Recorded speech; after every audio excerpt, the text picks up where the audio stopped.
Today, I'm going to be bringing to you number 4 of the 6 best values to have for 2026. And this one is incredible because the previous two, which was integrity and joy, really are about building your internal world.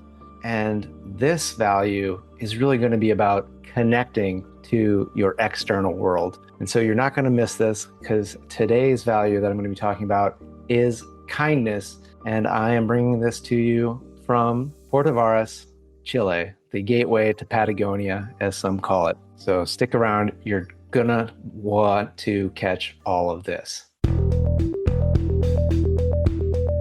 Are you ready to live a life with enough time, money, and energy? Have relationships and connections that delight you?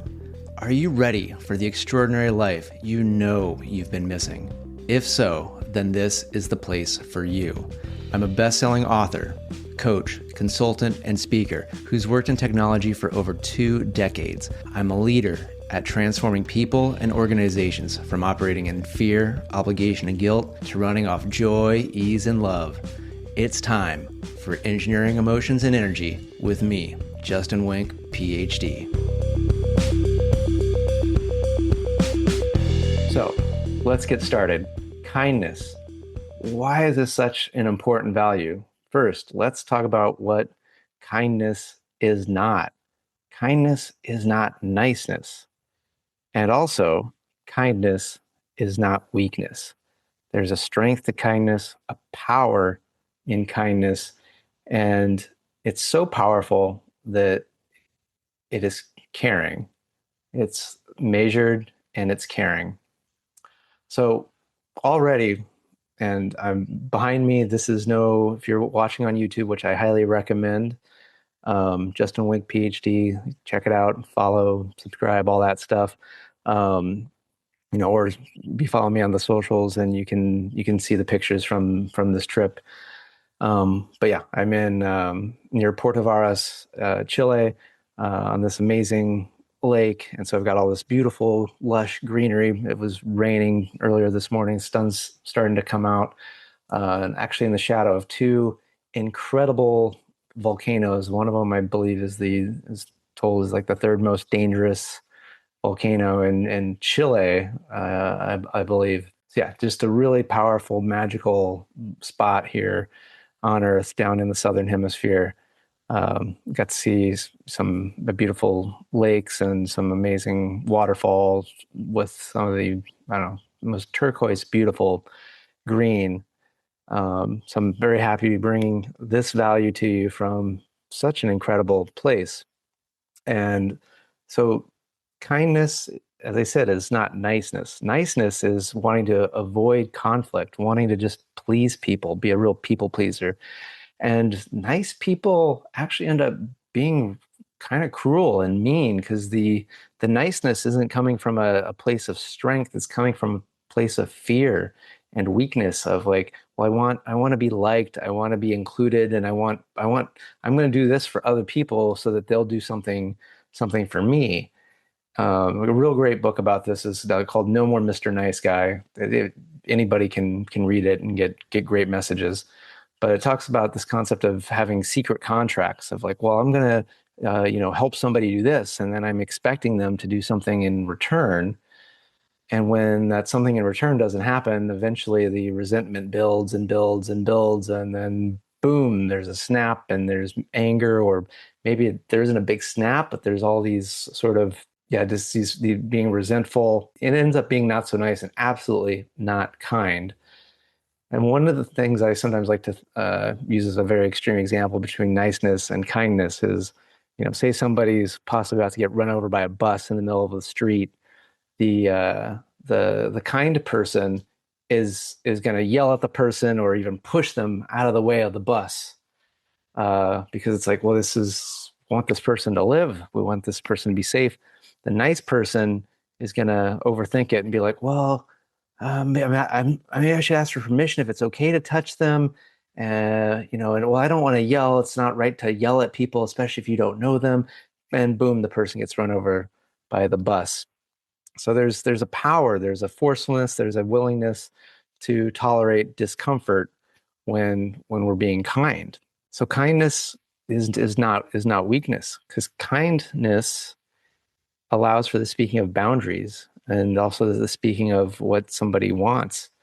So it's very honest. It's in alignment with integrity and it's in alignment with joy. This is why I mentioned that kindness really is about connecting the world you want internally with the world you want externally. It's about how you communicate the truths and how you ensure that you can continue to create that state of joy internally and in around you when necessary. Because kindness allows you to say no, or allows you to say this is what I want, but it's done with care. It's done with awareness of the other people around you, of the surroundings, of the context.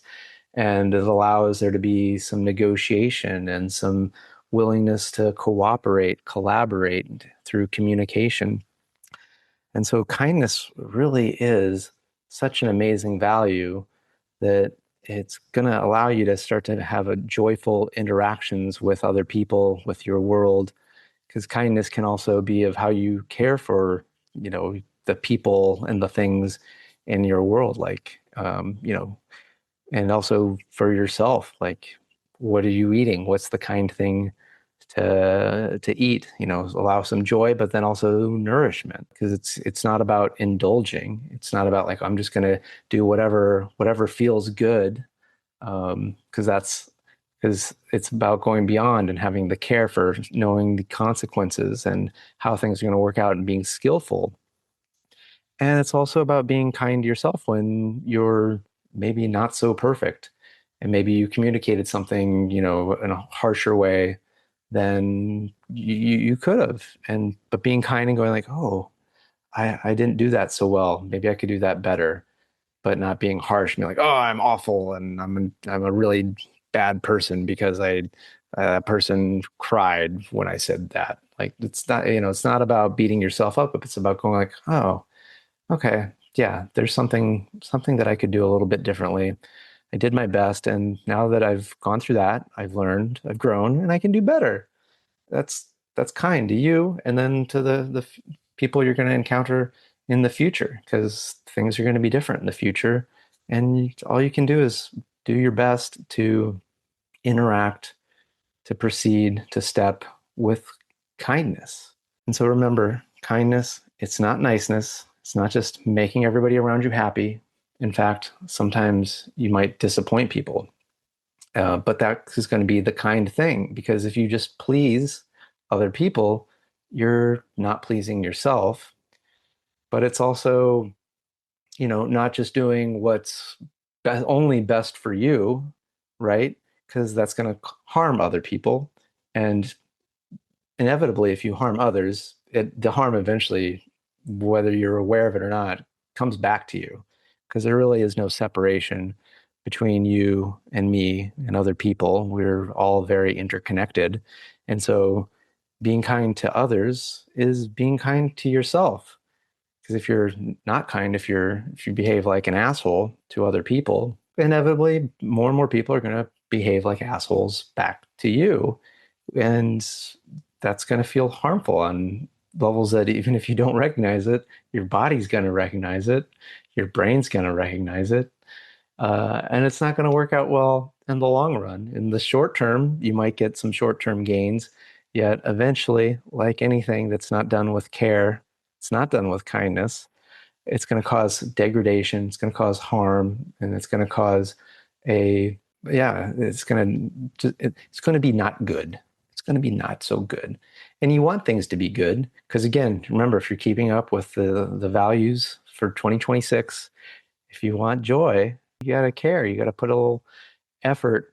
It's awareness with care into being honest with where you're at and with what the surroundings are and with how the people are. And that can end up being things need to be done or said that don't seem great in the moment, but ultimately are best overall. Like a really good example is if a relationship just isn't working out, like it's not fun to go like, hey, I don't want to spend time with you anymore. But if you continue to be around somebody you don't want to be around, you're likely not going to be that nice to them. Or if you are, you're being incredibly mean to yourself, making yourself do something that is possibly harming you. And so to deliver that message of, hey, I don't think I want to show up to this, um, it's not the easiest thing. It's not the most fun, yet it's going to allow you to live your life. It allows the other person to live their life. And again, the kindness is in how you deliver the message. And sometimes not much needs to be said, because sometimes it can just be a simple no, no, thank you. If you don't want to spend time with somebody and they invite you, you just go, no, thank you. And I think this trick is in my book. I think I've talked about it other times. You don't have to give explanations. There doesn't have to be a why, because ultimately anything you want or don't want, there's actually no good reason. We like to create reasons of why this makes sense. None of it makes sense. Really, there's no logical explanation to anything in your experience. It's all pure desire that comes from wherever, because it can change. And we all have different desires. We all have different things we want to avoid, and it can change over time. So there really is no good reason, and you don't have to give a reason. It can just be, this is not what I want to do. And just as equally, it can be like, this is just what I want to do right now. And it's okay. Yet it can be, more kind to give an explanation or give a reason that is, in alignment with the culture, the values, or whatever of where you are, what you're doing, things like that. So it's not to say that you shouldn't. It's that you don't have to, and it doesn't have to be your true reason.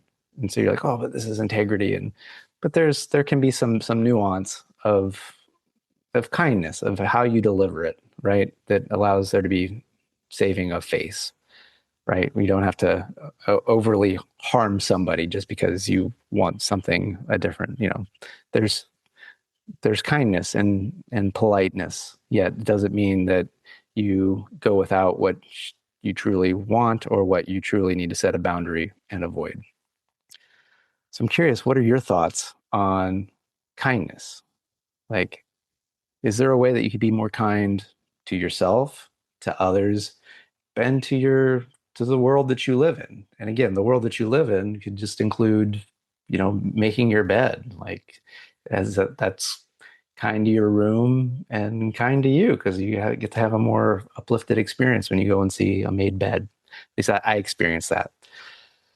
So yeah, what are some ways that you could be more kind? And yeah, how are you finding this tying in with the values of integrity and the values of joy? Because those really are very internal things that you have 100% control of.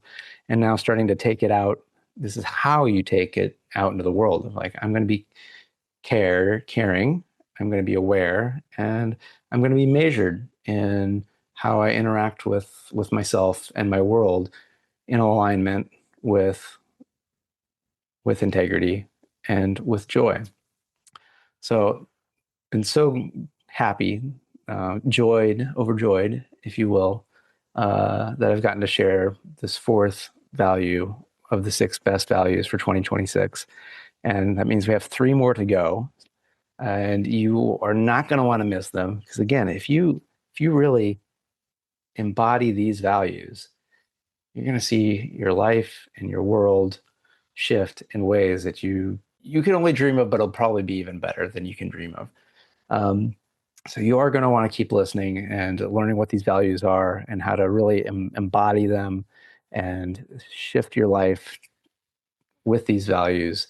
And I've also got some bonus related topics related to values, because there's a lot of values that people think are great values, and I'm going to probably do an episode on how those are garbage values. They are total shit. And I'll explain that, and it's going to be a lot of fun. So with that, let me know. Make sure you're following, and I'm going to be continuing to adventure here in Chile for another week and a half, and I'm already starting to get some things posted. and likely going to get some more videos posted in the future. So do make sure you're liking, following, subscribing, commenting, all that stuff. And yeah, when we get back to the US, gonna start doing some more workshops and things like that. So do make sure that you're following and you're subscribing and all that stuff. And with that, thank you so much and a good day. Thanks for tuning in to Engineering Emotions and Energy with Justin Wink, Ph.D. Today's episode resonated with you? Please subscribe and leave a 5-star review. Your feedback not only supports the show, but also helps others find us and start their journey of emotional and energetic mastery. You can also help by sharing this podcast with someone you think will love it just as much as you do. Together, we're engineering more amazing lives.